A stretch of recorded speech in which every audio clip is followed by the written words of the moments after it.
pagi hari ini 5 kenyataan setelah Ramadan. 5 kenyataan setelah Ramadan.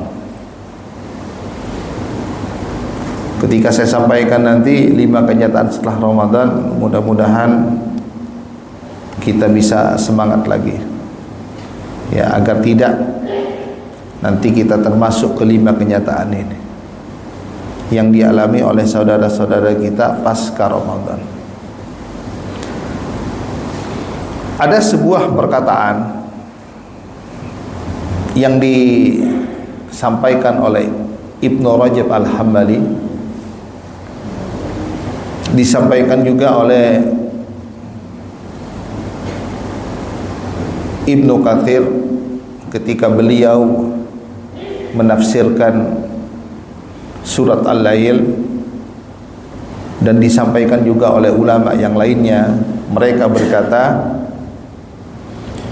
inna min thawabil hasanatil hasanata ba'daha wa inna min jaza'is sayyi'atis sayyi'ata ba'daha. Sesungguhnya di antara balasan kebaikan adalah kebaikan selanjutnya, dan di antara balasan dari amalan kejelekan adalah kejelekan selanjutnya. Berarti tanda suatu amalan itu diterima oleh Allah kalau dilanjutkan dengan kebaikan, dan tanda suatu amalan tidaklah diterima oleh Allah Subhanahu wa taala kalau dilanjutkan dengan keburukan atau kejelekan. Untuk bulan Ramadan kita banyak melakukan amalan-amalan kebaikan.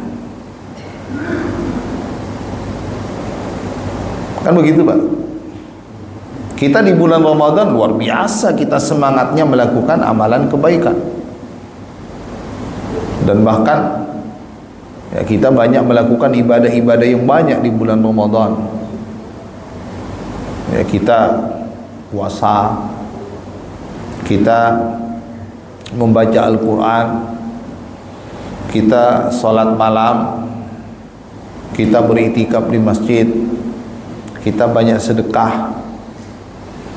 Ya, kebaikan-kebaikan atau ibadah-ibadah yang kita lakukan di bulan Ramadan,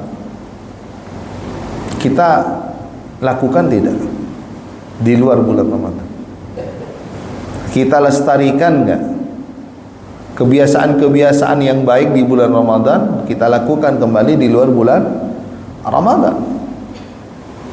Kalau kita sampai tidak lakukan kebaikan-kebaikan yang kita lakukan di bulan Ramadan, ini salah satu penyebab apa, Pak? Kita tidak mendapat amalan-amalan kita tidak diterima oleh Allah Subhanahu wa taala. Jadi kemudian semangat ibadahnya hanya di bulan Ramadan, di luar bulan Ramadan enggak semangat. Ini tanda suatu amalan tidak diterima oleh Allah Subhanahu wa taala. Dan ini yang kita khawatirkan. Kita capek melakukan amalan-amalan kebaikan tapi nggak diterima gimana? Dan bahkan kalau Bapak lihat misalnya para salafus soleh, para sahabat Nabi itu, ketika mereka selesai bulan Ramadan, mereka berdoa selama berapa? Selama 6 bulan. Mereka berdoa kepada Allah agar amalan-amalan yang mereka lakukan di bulan Ramadan diterima. Coba, Pak, 6 bulan sebelum Ramadan mereka sudah berdoa agar dipertemukan dengan bulan Ramadan. Ketika bulan Ramadan selesai, mereka berdoa lagi selama 6 bulan agar amalan-amalan yang mereka lakukan di bulan Ramadan dapat diterima. Jadi ini yang harus kita fokuskan sebenarnya. Ya, mereka takut Amalan-amalan yang banyak yang ia lakukan di bulan Ramadan enggak diterima, Pak. Di bulan Ramadan kan kita melek semua kan, Pak ya, kalau malam hari kan. Coba Bapak kalau di bulan Ramadan ngaji sampai jam berapa? Sampai jam 11, setengah 11 itu kan. Kan memang di malam harinya kan enggak kurang tidur. Apalagi di 10 hari terakhir.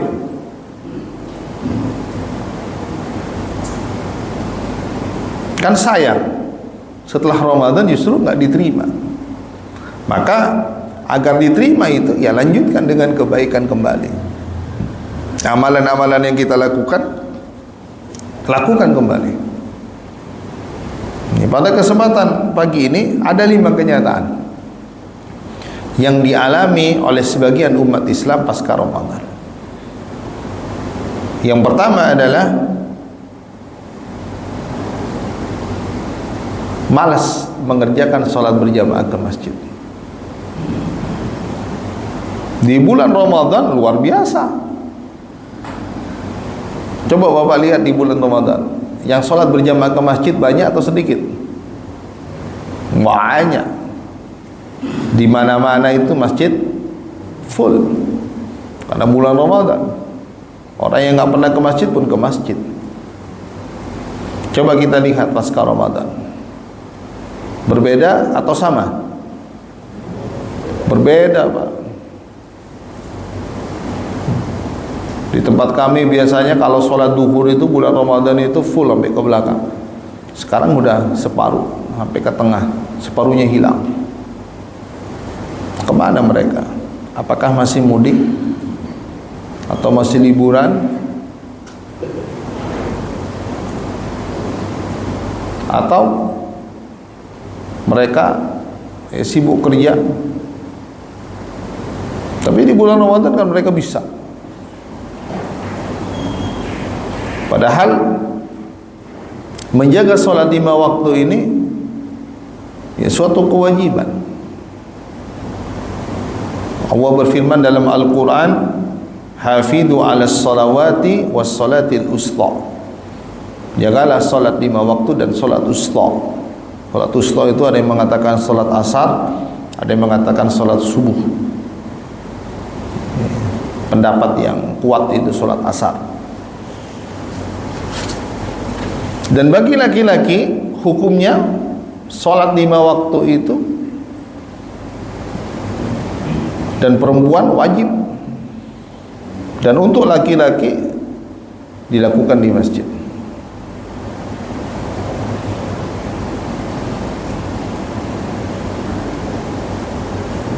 Jadi sholat 5 waktu itu bukan dilakukan di rumah, tapi di masjid bagi laki-laki.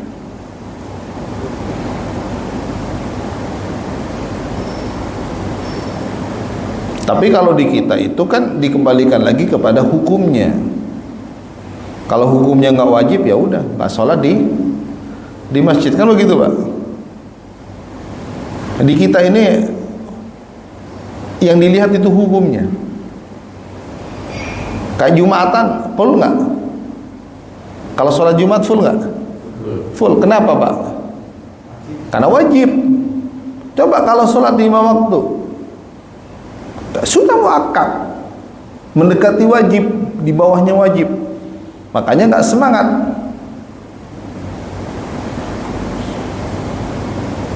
Tapi kalau kita melihat hadis-hadis dari Rasulullah SAW, ya sholat ke masjid itu wajib. Kalau dilihat dari redaksi hadisnya yang disampaikan oleh Nabi. Tapi ulama tidak menghukumi wajib. Misalnya ada seorang sahabat yang kedua matanya buta, orangnya sudah tua,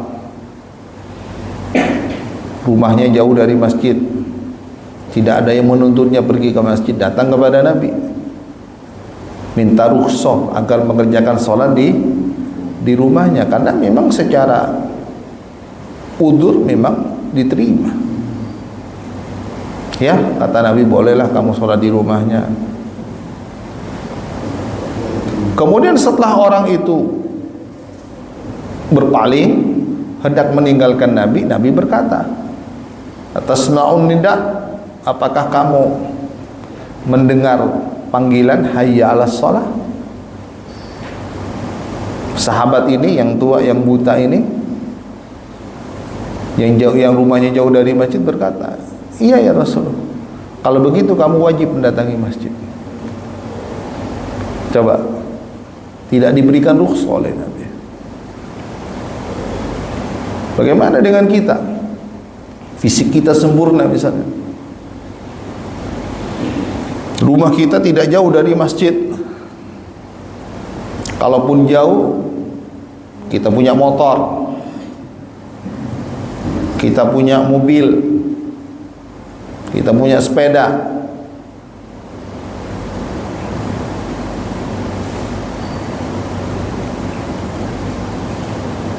apa yang menghalangi kita malas untuk pergi ke masjid? Satu alasannya, karena kita lemah iman. Padahal disebutkan di dalam Al-Quran itu, innama ya'muru masajidallah man amana billahi wal yaumil akhir. Hanya yang bisa memakmurkan rumah Allah itu adalah orang-orang yang beriman dan beriman kepada Allah dan beriman kepada hari akhir. Kalau tidak beriman, enggak mungkin dia bisa memakmurkan rumah Allah.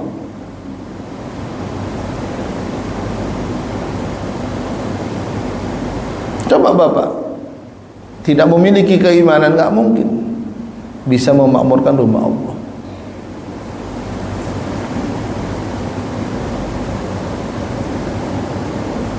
Jadi sholat berjamaah ini selalu Nabi dan para sahabatnya jaga di masjid, dan bahkan jarang Nabi meninggalkan sholat berjamaah. Dalam kondisi apapun Nabi tetap sholat berjamaah. Dalam kondisi perang misalnya, Nabi tetap berjamaah.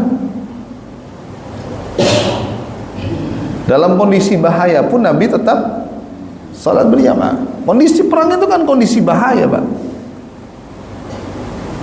Sudah diajarin sholat ketika peperangan. Nah, gimana caranya sholat ketika perang? Nah, jangan Bapak berpikir, di sini kan kita nggak berperang, Ustaz. Ngapain belajar yang begitu-begitu? Itu diajarkan, itu di fikih itu, Pak. Sholat ketika peperangan, ketika Bapak menghadapi musuh, bagaimana? Di sini ada guru fikihnya, ada ustadz fikih yang ngajar fikih.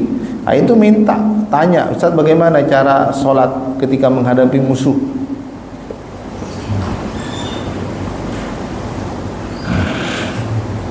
Coba Nabi, dalam kondisi perang pun Nabi tetap sholat berjamaah, dalam kondisi tidak aman. Begitu juga kalau Bapak lihat di Palestina itu misalnya. Karena kebetulan di bulan Ramadan ada syekh-syekh dari Palestina itu kan safari dakwah. Ya, mereka cerita itu. Jadi kalau mereka itu sholat ke masjid di sana, itu mereka sebenarnya keluar rumah itu nggak aman sebenarnya. Dan bahkan para suami di sana, para laki-laki, ketika dia keluar rumah, dia berpesan dulu kepada istrinya, wahai istriku, wahai anak-anakku, ayah mau pergi ke masjid. Seandainya ayah nanti nggak pulang, nggak kembali ke rumah, tidak usah dicari. Anggaplah ayah pergi meninggal dunia. Coba, dan di sana memang nggak aman. Kayak di bulan Ramadan, orang-orang Israel bikin rusuh lagi kan, nyerang lagi orang-orang yang sholat di Masjidil Aqsa. Ya kita di sini tuh aman, Pak. Di Indonesia ini aman. Yang nggak aman di sini motor. Makanya kemarin habis asar itu saya kan ke sini, wah sampai ditulis tuh. harap dikunci ganda. Oh, berarti yang nggak aman bukan orang yang sholat berjamaah, tapi yang nggak aman apa? Motor sama sandal.